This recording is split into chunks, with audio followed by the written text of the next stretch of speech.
Hi అండి. నా పేరు రాజేశ్వరి. మాది అనకాపల్లి. కానీ ఉద్యోగరీత్యా మేమంతా కూడా ఒడిస్సాలో సెటిల్ అవ్వటం జరిగింది. ఇప్పుడు నా వయసు 43 ఏళ్ళు. మా ఫాదర్ ఒక రైల్వే ఉద్యోగి. ఇక వారికి మేము ముగ్గురు సంతానం. ఇక అందరిలోనూ నేనే చివరిదాన్ని. నాకు 2 అన్నయ్యలు. మా ఫాదర్ రైల్వే ఉద్యోగి కావటంతో 4 ఏళ్లకు ఒకసారి ఖచ్చితంగా ట్రాన్స్ఫర్ అయ్యేది. సరిగ్గా నాకు 12 ఏళ్ల వయసు వచ్చేసరికి మా నాన్నగారికి ఉద్యోగరీత్యా ఒడిస్సాలోకి ట్రాన్స్ఫర్ అయ్యింది. అది కూడా భువనేశ్వర్కి. అయితే మేము ఉంటున్నది భువనేశ్వర్లో మాత్రం కాదు, అక్కడికి 3 కిలోమీటర్ల దూరంలో ఉన్నటువంటి ఓ గ్రామంలో. నిజానికి అలాంటి ఉద్యోగం చేస్తున్న వాళ్ళు వారి పిల్లల్ని ఒకచోట చదివించేవారు కాదు. ఆ విషయం మీకు కూడా తెలుసు. మరి మా పరిస్థితి కూడా అంతే. కొత్తగా మేము భువనేశ్వర్కి వెళ్ళటంతో స్కూల్స్ కూడా మారాల్సి వచ్చింది. అయితే మా పెద్దమ్మ వాళ్ళు జైపూర్లో ఉంటున్నారు. వారు చేస్తుంది వ్యవసాయం కాబట్టి అక్కడే స్థిరపడి ఉండేవారు. ఇక అదే కారణం చేత పిల్లల చదువుకు ఇబ్బంది కాకూడదని మొదటి నుండి కూడా మా 2 అన్నయ్యలు అక్కడే చదువుతున్నారు. కానీ నేను ఆడపిల్లని, పైగా చిన్నదాన్ని కాబట్టి నన్ను మాత్రం వారితో పాటు పుంజుకుని చదివించేవారు. అప్పటికి నేను 7th క్లాస్ చదువుతున్నాను. అయితే నా క్లాస్లో మధ్యలో మేము భువనేశ్వర్కి వెళ్ళటంతో ఆ సంవత్సరం పూర్తిగా చదువును ఆపాల్సి వచ్చింది. ఆ ఏడాది పూర్తయ్యాక టీసీ తీసుకుని భువనేశ్వర్లో ఉన్నటువంటి వేరే స్కూల్లో మళ్ళీ 7th క్లాస్లో జాయిన్ అవ్వటం జరిగింది. అక్కడే చదువుకుంటున్నాను. అయితే ప్రతిరోజు కూడా నడుచుకుంటూ స్కూల్కి వెళ్ళటం రావటం ఇదే నా పని. ఇక ఆ ఊరు నుండి కూడా కొందరు పిల్లలు స్కూల్కి వెళ్తూ ఉంటారు. కానీ వారితో పాటు కలిసి నేను కూడా వెళ్ళాలి అంటే టైం మాత్రం సెట్ అవ్వటం లేదు. కారణం ఏంటంటే వారికి చదువు పైన అంతగా ఇంట్రెస్ట్ లేకపోవటం. అందుకే నేను ఒంటరిగానే స్కూల్కి వెళ్ళి వస్తుండేదాన్ని. మేము ఉంటున్నటువంటి గ్రామం నుండి భువనేశ్వర్కి మధ్య దూరం 3 కిలోమీటర్లు అని చెప్పుకున్నాం కదా. ఇక ఆ మార్గంలో మనుషుల నివాసాలు మాత్రం ఉండేవి కాదు, కానీ ఒక్క సినిమా హాల్తో పాటు గోడాన్సులు కూడా ఒక 2 వరకు ఉండేవి. అయితే ఆ సినిమా హాల్ షో ప్రారంభమయ్యే వరకు కూడా చాలామంది జనమైతే కనిపించేవారు. కానీ ఆ తర్వాత మాత్రం పెట్ట మనిషి కూడా ఉండేవారు కాదు. అయితే మార్గానికి ఇరువైపులా మామిడి తోపులతో పాటు సరుగుడు చెట్లు కూడా విపరీతంగా ఉండేవి. ఇక అలాంటి వాటి మధ్య నేను ఒంటరిగా నడుచుకుంటూ వచ్చేదాన్ని.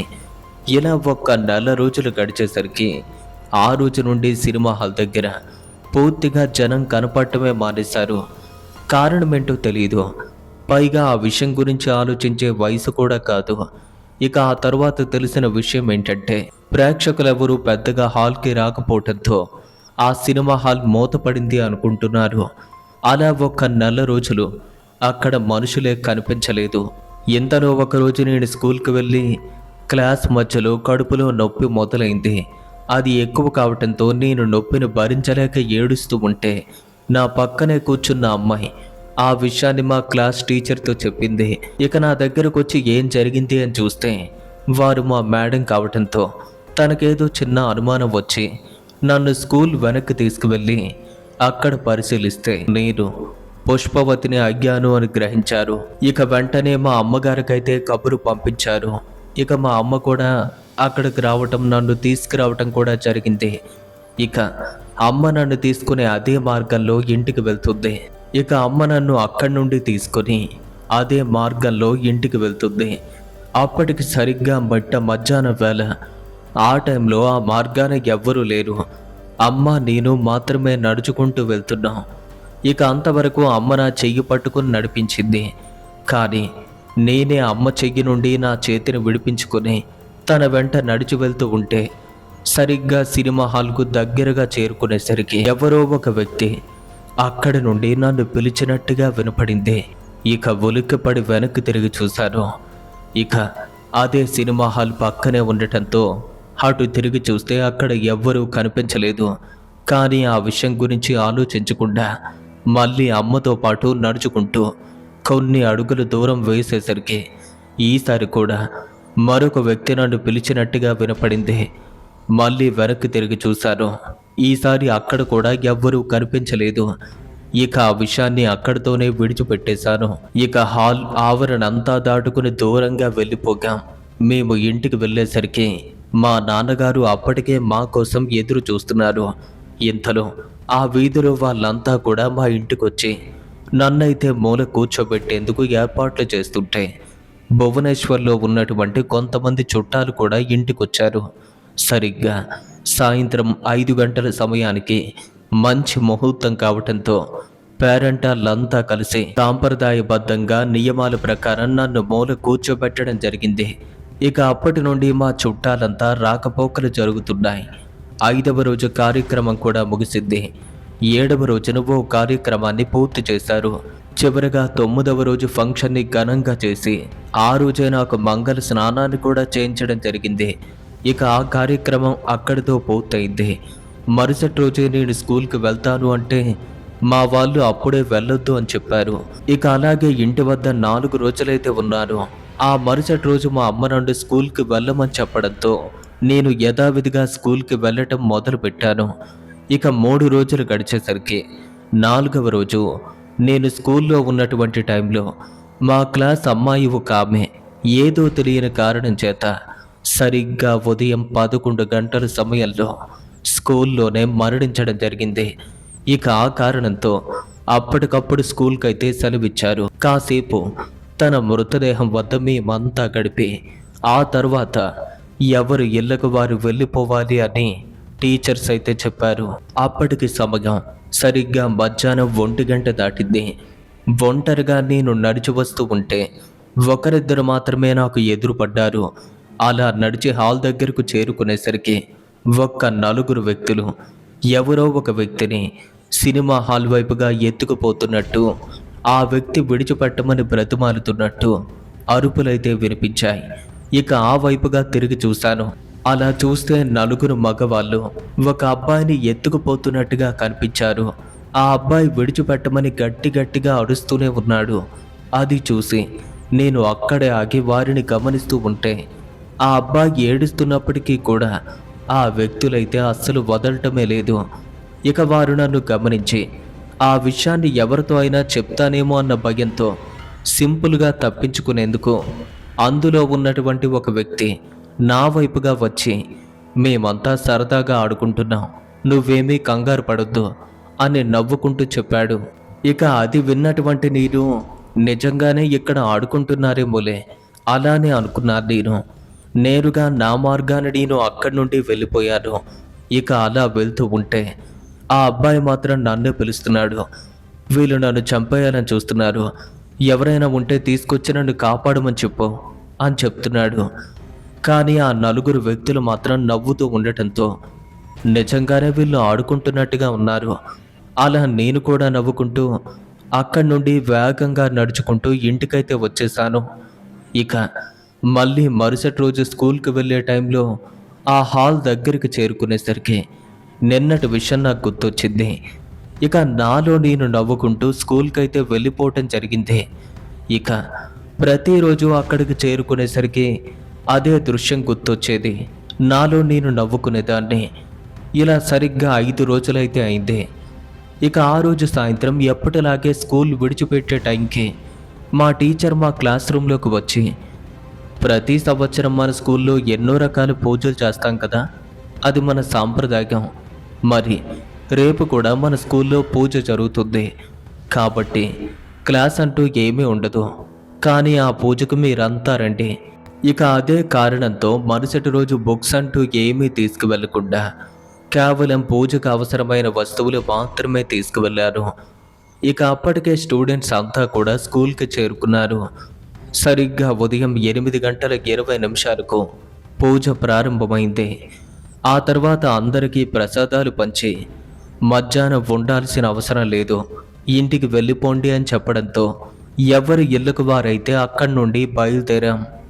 ఇక నేను కూడా అక్కడి నుండి మా ఇంటికి వెళ్ళిపోతూ ఉంటే ఒకవైపు ఎండ విపరీతంగా దంచి కొడుతుంది. ఇక ఆ టైంలో నేను వెళ్తున్న మార్గంలో నేను తప్ప ఎప్పటిలాగే ఎవ్వరూ కనిపించలేదు. ఇక అలాంటి మార్గాల్లో ఒంటరిగా నడిచి వస్తుంటే సరిగ్గా థియేటర్కు దగ్గరగా చేరుకునేసరికి థియేటర్ బయట ఉన్నటువంటి ఒక చెట్టు కింద ముగ్గురు ఆడుకుంటున్నట్టుగా, అంటే నా వయసులో ఉన్నటువంటి పిల్లలు ఆడుకుంటున్నట్టుగా వారి అరుపులైతే నాకు వినిపిస్తున్నాయి. ఇక మార్గానికి థియేటర్కి మధ్య దూరం ఒక 150 మీటర్లు. ఇక వారు ఆడుకుంటున్న టైంలోనే వారి అరుపులు అలానే వినిపిస్తూ ఉంటే, అటువైపు చూస్తూ అలా థియేటర్ దాటుకుని వెళ్తుంటే వారిలో ఒక అమ్మాయి నన్ను చూసి అక్కడికి రమ్మని పిలిచినట్టుగా వినిపించింది. తాను పిలవగానే అక్కడే ఆగి వారి వంక చూస్తుంటే అక్కడ ఉన్నది మొత్తం ముగ్గురన్న విషయం క్లియర్గా అర్థమవుతుంది. కానీ విపరీతంగా ఎండ కాస్తూ ఉండటంతో వారి రూపాలైతే కొంచెం మసగ్గా ఉన్నాయి.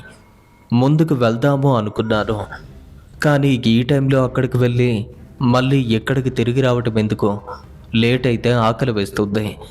ముందుగా వెళ్ళాలి అనుకున్నారు, కానీ వెంటనే నా ప్రయత్నాన్ని ఆపి నేను మా ఇంటికి త్వరగా వెళ్ళాలి అని నడవటం మొదలు పెట్టగా, ఒక్కసారి ఇక్కడికి రావచ్చు కదా, వస్తే ఏమైంది, వెళ్ళిపోతున్నావు అని ఇంకో అమ్మాయి నన్ను గట్టిగా పిలిచింది. మళ్ళీ ఆగి వెనక్కి తిరిగి చూస్తూ ఇప్పుడు వెళ్ళాలా వద్దా అని ఆలోచిస్తుంటే, ఇక అప్పుడే వారిలో ఉన్నటువంటి ఒక అబ్బాయి పిలుస్తుంటే రావచ్చు కదా, వెళ్ళిపోతావేంటి అని అనేసరికి ఇక ముగ్గురు కూడా నా వయసులో ఉన్నవారు కావటంతో ఒక్కసారి వెళ్ళి కనిపించొస్తే నా సొమ్మేం పోతుంది అలా అనుకునే కొద్ది దూరంలో ఉన్నటువంటి ఆ సినిమా హాల్ వైపుగా నడుచుకుంటూ వెళ్తున్నారు. నన్ను చూసి వాళ్ళు ముగ్గురు మరింత ఆనందంతో ఆడుకుంటూ అక్కడే ఉన్నటువంటి చెట్టుపైకి ఎక్కడం, ఒకరిని ఒకరు వెంబడించడం, మళ్ళీ దూకడం ఇలా చేస్తున్నారు. ఇక నేను వెళ్తున్న సంగతి తెలిసి వారు మరింత గట్టిగా అరుస్తూ సరదాగా నవ్వుకుంటున్న టైంలో అక్కడే ఒక అమ్మాయి కనపడింది. ఇక అక్కడి నుండి థియేటర్ వైపుగా పరిగెత్తింది. తన వెంట ఇంకో అమ్మాయి.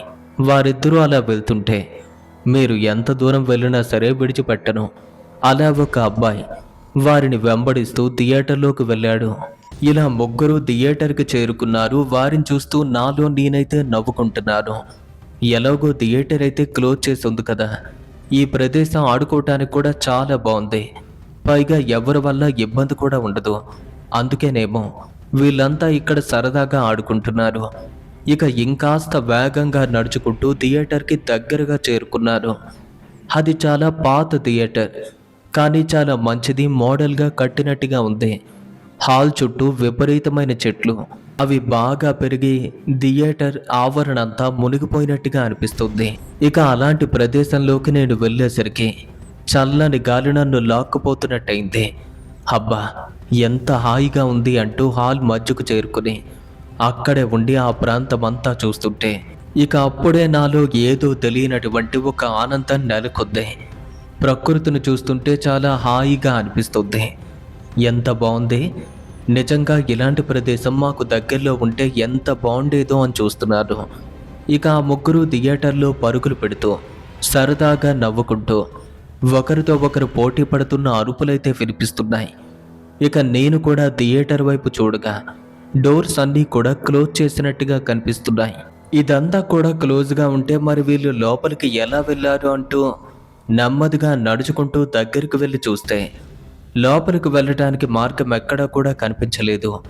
ఇంకోవైపుగా వెళ్తుంటే అక్కడే ఉన్నటువంటి కిటికీ లోపల నుండి ఆ అమ్మాయి నన్ను చూసినట్టుగా, అక్క లోపలికి రావటానికి అటువైపు కూడా త్రోవలేదు, నువ్వు రావాలి అనుకుంటే ఇదే కిటికీ నుండి లోపలికి రావాలి అని చెప్పింది. గోడకు ఉన్నటువంటి కిటికీ ఎత్తి చూస్తుంటే దాదాపుగా నన్ను మించి ఉంది.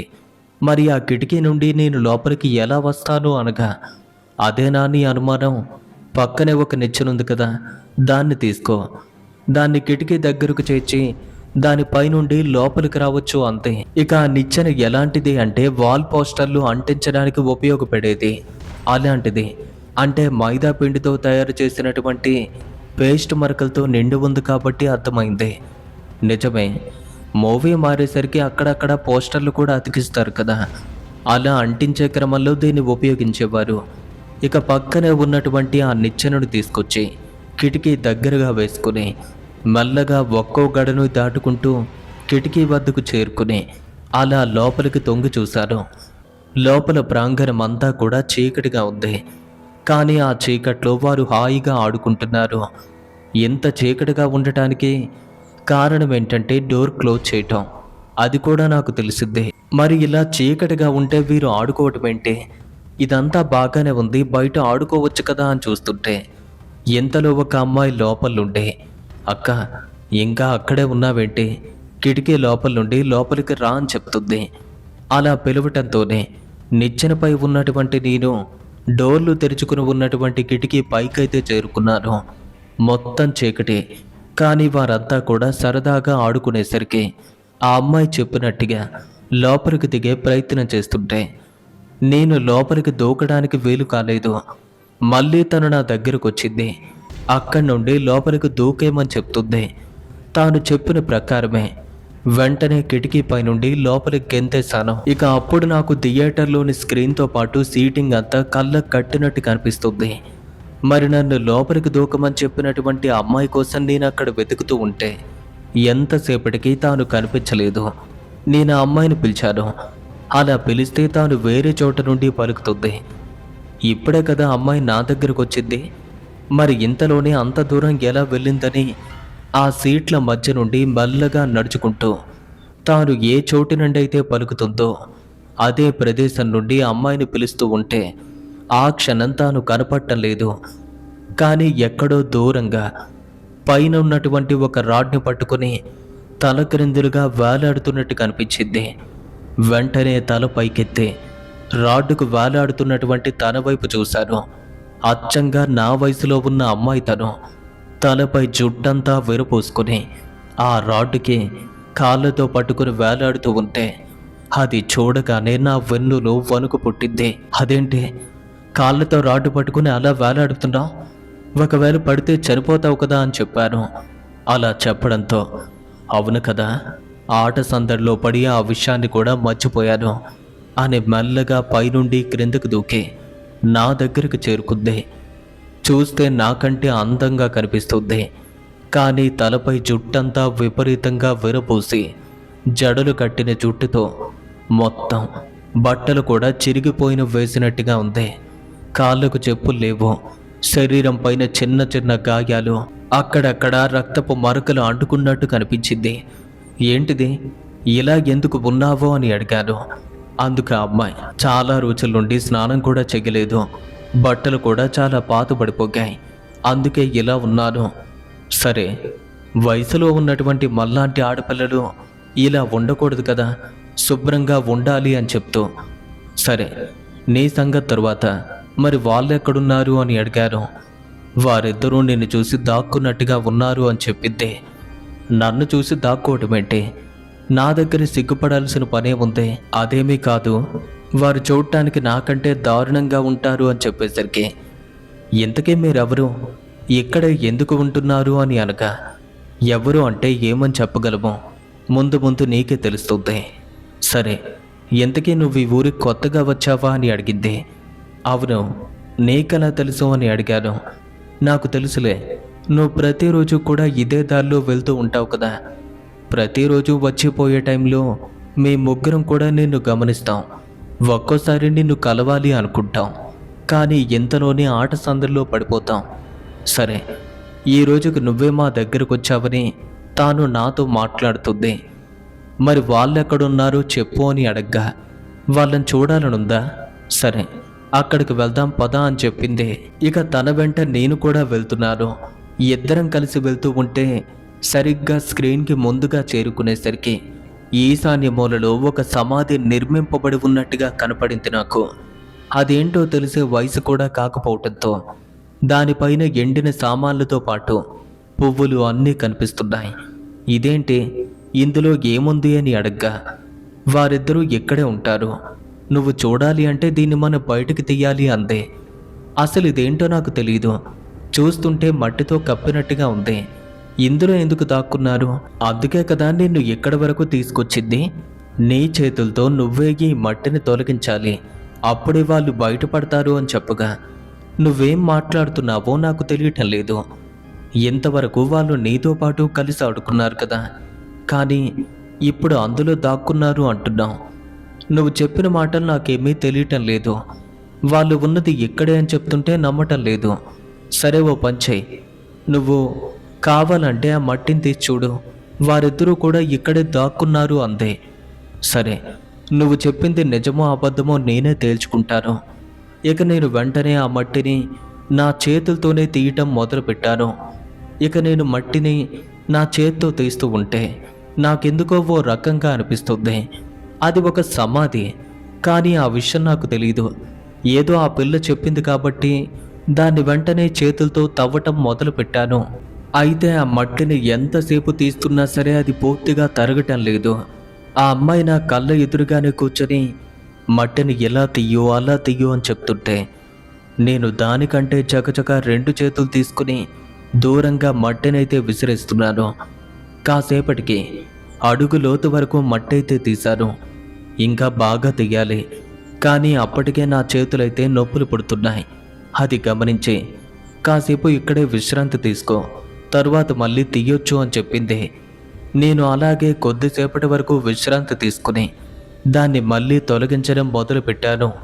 ఇక అప్పటికి నా చేతులు బాగా మండిపోతున్నాయి. ఆ తరువాత మళ్ళీ విశ్రాంతి, మళ్ళీ తీయటం. చేతి వేళ్ళతో మట్టిని తవ్వుతూ ఉండటంతో ఒక్కొక్క పొరను చీల్చుకుంటూ నా చేతి వేళ్ళు తెగి రక్తం కారటం కూడా మొదలైంది. రక్తం రావటాన్ని గమనిస్తున్నాను, కానీ నాకు అది పెద్ద కష్టంగా అనిపించడం లేదు. ఎందుకంటే ఏదో మాగిలో పడి చేస్తున్నాను. ఆపకుండా మట్టిని తీస్తూనే ఉన్నాను. సుమారుగా 3 అడుగుల లోతు వరకు చేరుకున్నాను. అప్పటికే నెమ్మదిగా గడ్డ ఉప్పు బయటికి రావటం మొదలైంది. దాన్ని కూడా లాగేశాను. 1 అడుగు వరకు ఉప్పే వచ్చింది. ఆ తరువాత మళ్ళీ మట్టి పొర ఎదురైంది. అప్పటికే చేతులు తెగి బాగా రక్తం కారుతుంటే నేను తీస్తున్నటువంటి మట్టి నా చేతుల యొక్క రక్తంతో కారిపోతుంది. అంటే మొత్తానికి తడిసిపోతుంది. నా చేతులు నేను చూసుకుంటున్నాను, కానీ అది గమనిస్తున్న అమ్మాయి నీకేం కాదు, రక్తం కారితే మాత్రం ఏమవుతుంది అని నన్ను మాటల్లో మాయ చేస్తూ రెచ్చగొడుతూ మిగతా మట్టిని నాతో తీయించాలి అని చూస్తుంది. ఇక అప్పటికే చాలా టైం అయింది. ఓ రకంగా చీకటి కూడా పడేలా ఉంది. నాకు మాత్రం సమయం తెలియటం లేదు. మరి కాసేపటికి బయట ప్రపంచమంతా కారు చీకట్లు కమ్ముకుంది. కానీ సమాధిని తీస్తున్న నాకు మాత్రం చీకటి తెలియటం లేదు. ఆ ఉప్పు పొర ఏ క్షణమైతే తీయటం పూర్తయిందో ఒక్కసారిగా అక్కడి నుండి విపరీతమైనటువంటి వాసన తన్నుకొచ్చేసింది. నిజంగా ఆ వాసనకు నేను నార్మల్ పొజిషన్లో ఉంటే ఒక్క దెబ్బకే వాంతులు వచ్చేసేవి. కానీ మైకంలో ఉన్నారు కదా, అందుకే ఏమీ తెలియటం లేదు. ఇక అమ్మాయి అయితే నన్ను విపరీతంగా కంగారు పెడుతూనే ఉంది. దాన్ని కూడా తీస్తుంటే ఇంకా భరించరాని విపరీతమైన దుర్గంధం వస్తూనే ఉంది. హాల్ మొత్తం కంపు కొడుతుంది. ఇంకాస్త మిగిలిన మట్టిని కూడా తీయబోతుంటే సరిగ్గా అప్పుడే అక్కడ ఉన్నటువంటి నా చేతులకు ఏదో మెత్తగా తాకుతున్నట్టుగా అయింది. ఇదేంటి నా చేతికి ఇలా తాకుతుంది అని అడగ్గా, అది వాళ్ళే అని చెప్పాను కదా, మేము ముగ్గురం కలిసి ఆడుకుంటున్నామని, వారే వీరు అని చెప్పింది. అవునా, సరే అంటూ మిగతా మట్టిని కూడా పూర్తిగా తీసి వారి వద్దకు నా చేతులు చేరుకునేసరికి అప్పుడే ఒక చెయ్యి నా చేతులు తాకింది. ఆ చెయ్యి పట్టుకుని చూస్తే ఆ చేతికి ఉన్నటువంటి గాజులు తాకేసరికి, ఇదేనా నీతో పాటు ఆడుకునే అమ్మాయి అని చెప్పారు. అవును, తనే నా స్నేహితురాలు. ఆ పక్కనే అబ్బాయి కూడా ఉంటాడు. ఏమో చీకటిగా ఉండటంతో నాకు కనపడటం లేదు అని చెప్పగా, అవును కదా, చీకట్లో నువ్వేమీ కూడా చూడలేవు. సరే ఓ పంచే, నీ పక్కనే పూజా సామాన్లు ఉంటాయి. అలా చేత్తో తడిమి చూస్తే కొన్ని దీపాలు ఉంటాయి. పక్కనే అగ్గిపెట్టి కూడా ఉంది. దాంతో దీపాన్ని వెలిగించు అని చెప్పగా, ఇక అప్పటికే బాగా చీకటి కమ్ముకుని ఉండటంతో తడుముకుంటూ చూస్తున్నాను. కానీ ఎక్కడా ఏమీ కనిపించలేదు. అమ్మాయి మాత్రం చీకట్లో చూస్తున్నట్టు, నేను చెప్పినట్టుగా చెయ్యి, నీ చేతికి దొరుకుతాయి అని ఇలా పక్కకు రమ్మని చెప్పింది. నేను అలా జరిగాను. 2 అడుగులు ముందుకు రమ్మని చెప్పింది. అలాగే వెళ్ళాను. ముందుకొచ్చేసాం. కొంచెం వెనక్కి చేతులు జరుపు, ఎడం వైపుగా నీ చేతులు తీసుకో అంది. అలా చెప్పిన ప్రకారం చేసేసరికి ఒక అగ్గిపెట్టె తగిలింది. వెంటనే అగ్గి పుల్లను గీసి కొన్ని రోజుల క్రితం అక్కడే వెలిగినటువంటి దీపాన్ని ముట్టించాను. కానీ ఆ వెలుగులో నాకైతే ఏమీ కనపట్టలేదు. ఏం కనపట్టలేదు అనగా పక్కనే ఇంకో దీపం ఉంటుంది, అందులో కూడా దీపాన్ని వెలిగించు అని చెప్పింది. నేను అలాగే చేశాను. ఒక్కసారిగా ఎక్కువ వెలుతురైతే వచ్చింది. ఆ వెలుగు ఎలా ఉంది అంటే సినిమా హాల్లో సగ భాగాన్ని వెలుతురులో నింపేసింది. దీపాన్ని పట్టుకుని మెల్లగా వారు పడుకున్న ప్రదేశం దగ్గరకు వచ్చాను. అలా చూస్తే ఇప్పుడు వారిద్దరూ కూడా పక్క పక్కనే పడుకున్నట్టు, వారిపైన ఒక నల్లని బట్ట కప్పినట్టుగా ఉంది. అది వీళ్ళేనా అడిగాను. అవును, వాళ్ళే అని చెప్పింది. వారిపైన ఉన్నటువంటి ఆ బట్టనైతే తీశాను. అంతే, ఇంకేముంది. దాన్ని తీసి చూసేసరికి వారిద్దరూ ప్రాణం లేని జీవుల్లా కనిపించారు. మరి కాస్త పైకి చూస్తే ఇద్దరికీ తల భాగాలు, మొండాలు వేరుగా కనిపించాయి. ఇక అప్పటికే అవి పూర్తిగా కుళ్ళిపోవటానికి కూడా సిద్ధంగా ఉండటంతో శరీరం అంతా అక్కడక్కడ మట్టిలో కలిసిపోయినట్టుగా ఉంది. దాన్ని చూడగానే ఒళ్ళంతా కూడా చెమటలు పుట్టేశాయి. భూమిలో కలవటానికి సిద్ధంగా ఉన్నటువంటి ఆ రెండింటినీ చూస్తుంటే భయంతో అరుస్తూ అక్కడి నుండి దూరంగా వెళ్ళిపోవాలి అనేసరికి ఏదో ఒక నల్లని ఆకారం నా పైకి వచ్చి దూకినట్టయింది. ఆ క్షణం నన్ను నేను పూర్తిగా మర్చిపోయాను. అప్పటి నుండి నాది వేరే ప్రపంచం. నేనక్కడ ఎందుకు ఉన్నానో కూడా తెలీదు. అలాగే నేను ఎవరితో ఉంటున్నానో, ఎందుకు ఉంటున్నానో కూడా తెలీదు.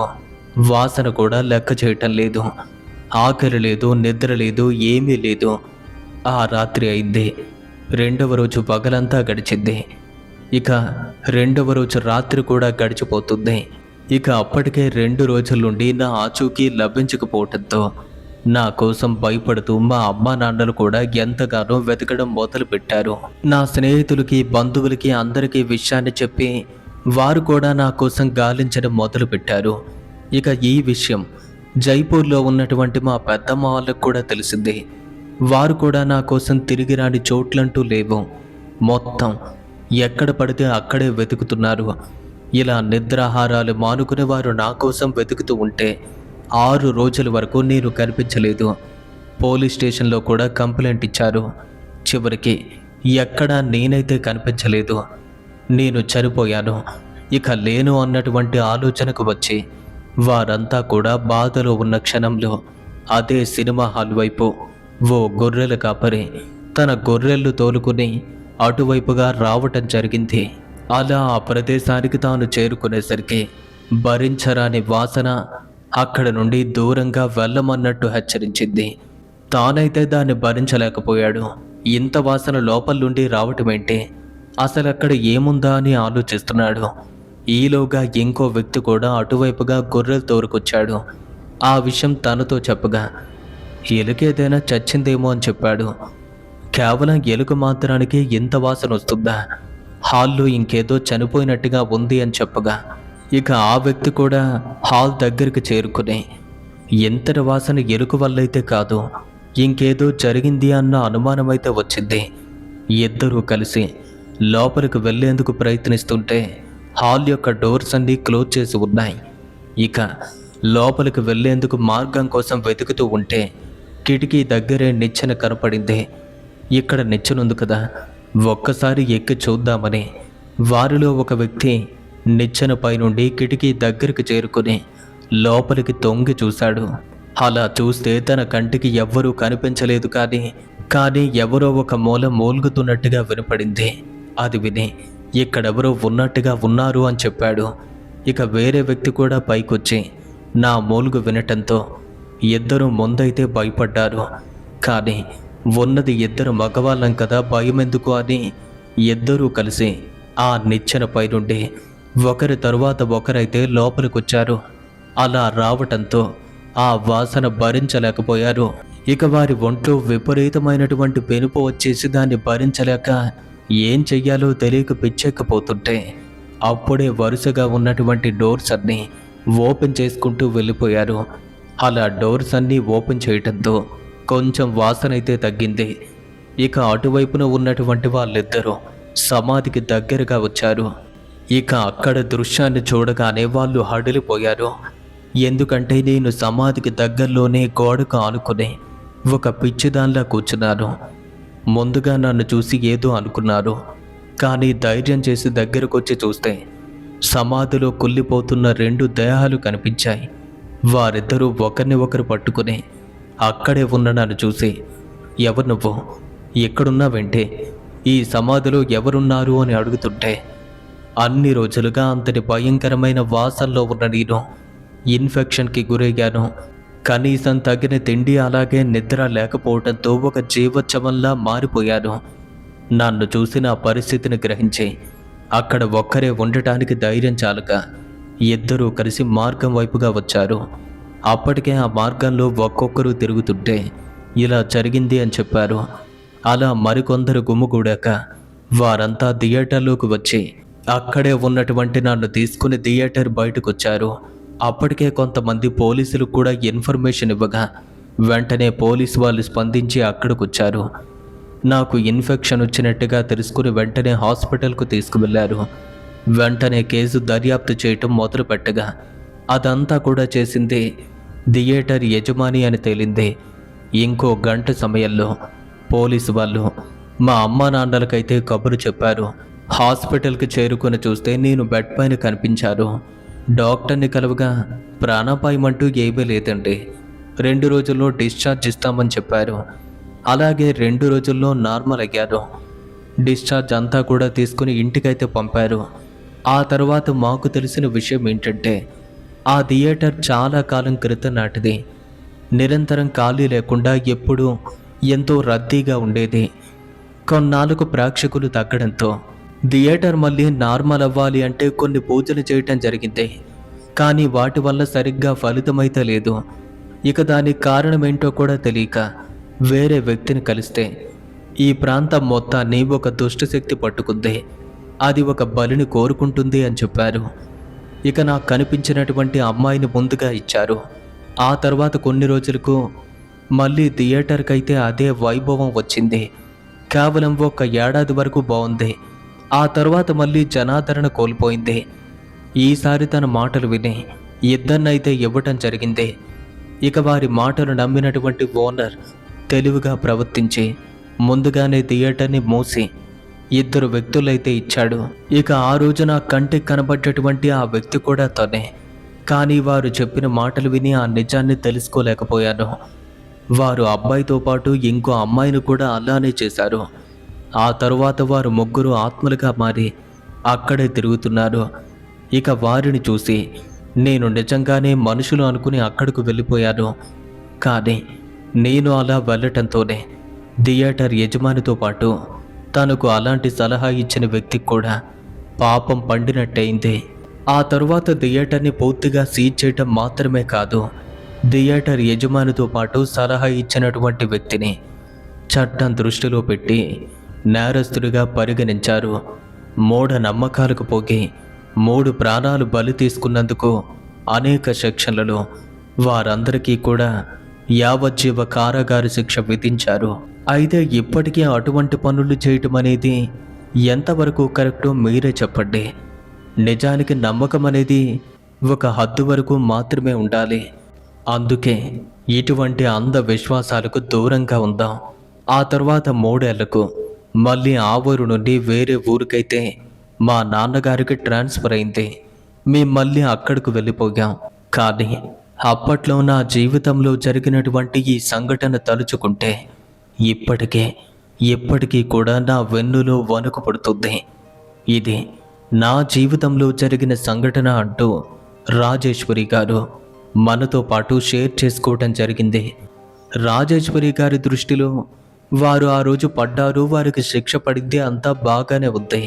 మరి 6 రోజుల వరకు కూడా ఆ దెయ్యాల బారిన పడి ఆవిడ లోపలే ఉండిపోయింది. ఒకవేళ ఆ గొర్రెల కాపర్లు రాకపోయి ఉంటే తన పరిస్థితి ఏంటి? మీరే క్రింద కామెంట్లో చెప్పండి. అలాగే ఈ స్టోరీ కనుక మీకు నచ్చినట్టయితే లైక్ చేయటం మాత్రం మర్చిపోవద్దు. అలాగే ఇలాంటి మరిన్ని హారర్ స్టోరీస్ కోసం ఇప్పుడే మన ఛానల్ను సబ్స్క్రైబ్ చేసుకుని పక్కనే ఉన్న బెల్ ఐకాన్ని యాక్టివ్ చేసి ఆన్లో పెట్టుకోండి. మరి మీరు కూడా మీ జీవితంలో జరిగినటువంటి భయంకరమైన అనుభవాల్ని, మీకు తెలిసినటువంటి కథల్ని మాతో పాటు షేర్ చేసుకోవాలి అనుకుంటున్నారా? అయితే వెంటనే మన యొక్క ఇన్స్టాగ్రామ్కి లేదా మన యొక్క మెయిల్కి డైరెక్ట్గా సెండ్ చేయొచ్చు.